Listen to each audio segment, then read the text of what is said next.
श्री स्वामी चरित्र सारामृत अध्याय पहिला।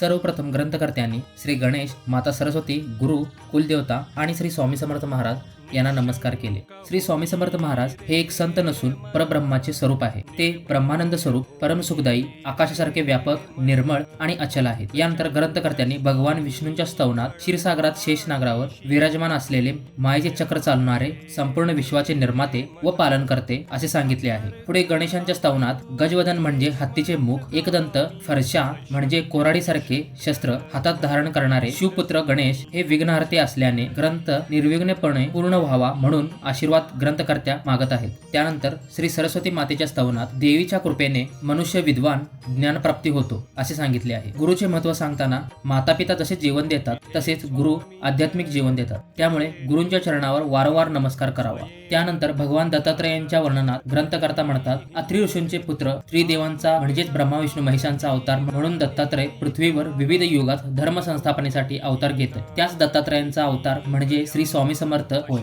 श्री स्वामी समर्थांची जात, जन्म, कुळ, वर्ण कोणालाही माहित नाही। महाराज संसारिक बंधनाच्या पलीकडे आहेत। पुढे ग्रंथकर्ता म्हणतो की, हे स्वामी देवा, सर्व काही करणारे व करवणारे तुम्हीच आहेत। माझ्यात मीपणाचा अभिमान नाही। तुमची कृपा असल्याशिवाय मी काहीच करू शकत नाही। ही प्रार्थना ऐकून स्वामी संतुष्ट होतात आणि ग्रंथकर्त्याला अभय व आशीर्वाद देतात।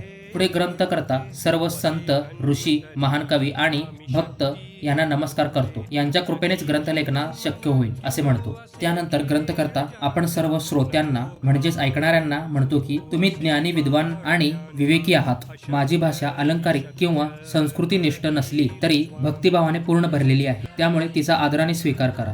तसेच श्री स्वामी समर्थ यांच्या अनंत लीला आहेत, त्या सर्व सांगायच्या झाल्यात ग्रंथ समुद्रा एवढा वाढेल। त्याच महासागरातून काही अमूल मोत्याप्रमाणे निवडक कथा घेऊन हे श्री स्वामी चरित्र सारामृत ग्रंथ तयार केला आहे। या सर्व कथा भक्तांनी ऐकाव्या, चिंतन करावे आणि स्वामींच्या कृपेचा अनुभव घ्यावा। श्री स्वामी समर्थ।